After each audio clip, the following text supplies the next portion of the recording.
Hey y'all, so the last thing that I want to bring out in this, he makes me, he allows me, he lets me rest, brings me into these fresh, tender, green, luscious pastures. Another version says in green meadows.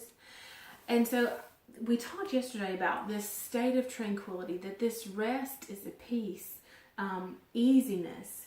We are freedom. We experience freedom from uneasiness, that we are free from being uneasy, that we can lay at rest and be quiet. This was another one: to remain or abide restfully without anxiety or alarms. I think I missed that one yesterday.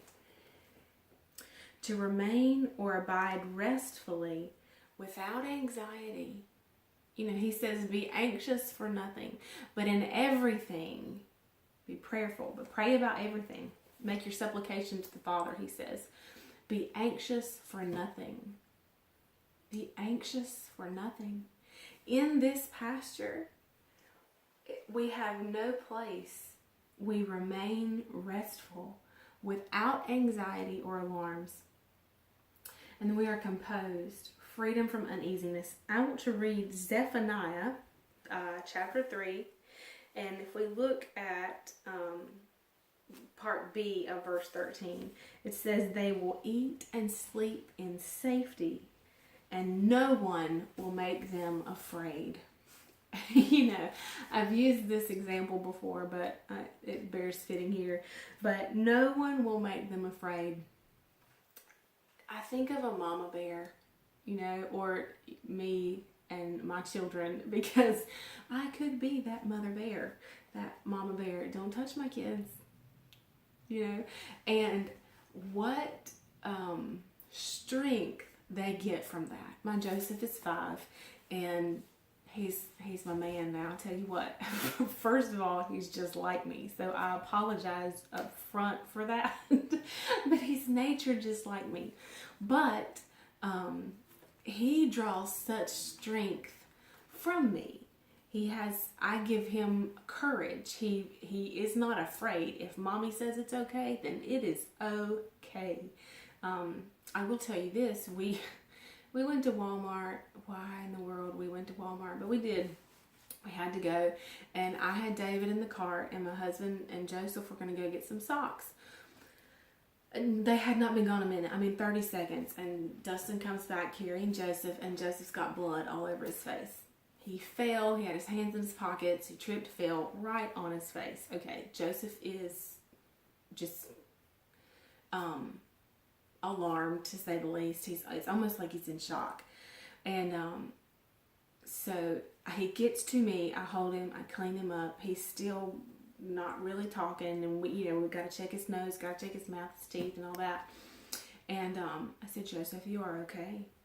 I speak peace over you in Jesus' name. I'm standing on the baby food aisle at Walmart looking for organic yogurt bites for David, and I am speaking in tongues over my Joseph.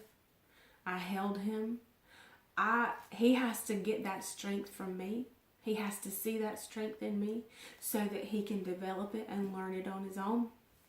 And so we get calmed down. I speak over him. Joseph, you're okay. We move forward.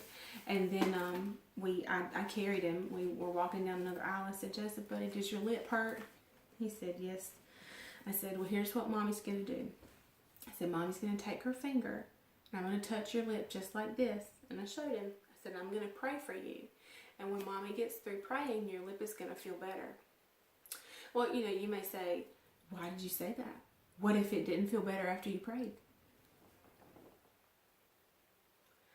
It will feel better after I pray, because the Word of God says that I can lay hands on my children and they will recover. I can speak healing over my children. Why would I not think it works? Jesus said it. I believe it works. So anyway, we're on the aisle. I stooped down, so I'm not making a public display or a spectacle over this. Bent down and I touched his lip and I prayed over him. So I picked him back up. We walked literally to the end of the aisle. He got down and he started telling me other grocery items that we needed to get. He was fine. He was better. Now his lip, the swelling had to go down. It's gone down. He's been fine today. He's been drinking out of his regular juice cup. But I'm just telling you that in an analogy of a parent and a child to that of the shepherd and the sheep, and even to us and our Father, that we draw strength from our Father. And in the same way that Joseph trusts me, the sheep trust the shepherd, and we trust our Father, that we can eat and sleep in safety, and no one will make us afraid. No one will make Joseph afraid, because he knows who his mother is. That sounds terrible. But he also knows who his shepherd is. He also knows who his God is. And he also knows the importance of prayer. And so we know our God. We know the nature of our God, that he is good. So that means that he only has good for us. And I pray, I hope in prayer, hope in faith, that you have learned something this week, that God has brought revelation knowledge to you, deeper insights into his character. And we will see each other tomorrow in our live Saturday. Remember, those start about 8:30. I mean, that's the plan, unless we actually sleep in, which doesn't happen very often. But I will see you. I'll see you tomorrow. Bye, y'all.